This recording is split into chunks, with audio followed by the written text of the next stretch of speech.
What's going on, everyone? This is Andrew from Drew Code Sports Talk coming at you for day 19 of our 30 for 30 MLB style. Today we are continuing in the NL Central, and today we are going to be doing the Chicago Cubs. So without further ado, let's get going. All right, guys. Well, we're talking about the Cubs, and they have quite a few good players on here that I wrote down. Players of note that you can make an argument that are the best player on the Cubs.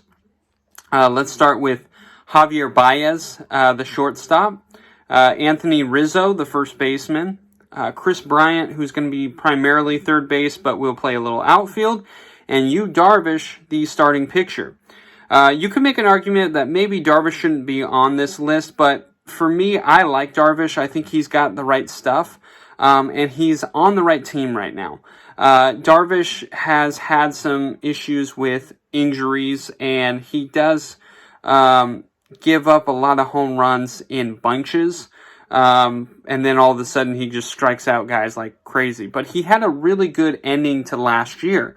So Yu Darvish is an interesting pick, but I really wanted to go with Chris Bryant. I love Chris Bryant. I think he's going to be a great hitter for years to come. I think his batting stance and his swing is just so, man, it's pretty to watch. But I went with Javier Baez. Now, Javier Baez is very underrated, as all these Cubs. I mean, you think of the Cubs, a lot of people will think Anthony Rizzo or Chris Bryant or sometimes John Lester even. But Javier Baez is so consistent. This guy, the last 2 years, he's had over 25 home runs. I mean, in 2018, he had 34. Last year, he only had 29, so it's a little bit of a drop. But he is a guy who could potentially get you 30 home runs. And just by looking at Baez, you wouldn't believe he could hit 30 home runs in a season.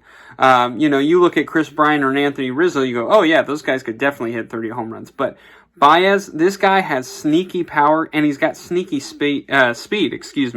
He can steal some bases. Now, he will get caught a lot, but you at least know he's going to try and steal those bases and extend an inning possibly.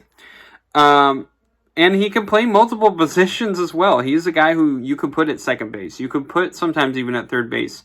I think they've tried him out in the outfield a few times. But I think with his athleticism, the Cubs like to keep him in the infield, and to be perfectly honest, I don't blame them. I wouldn't want to have him in the outfield. And he's also a very good defender. He does have 15 errors in the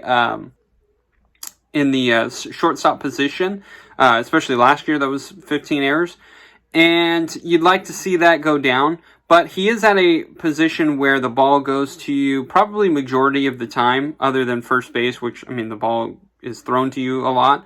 But shortstop is one of those high velocity positions where the ball is constantly coming at you. So Javier Baez for me is a good defender, even with those errors. He does hit for average. Last year he hit 281. He is a career 270 hitter, so you'd like to see him continue that trend of, in the 280s, 290s. But he also does have that power that is equal to his hitting average.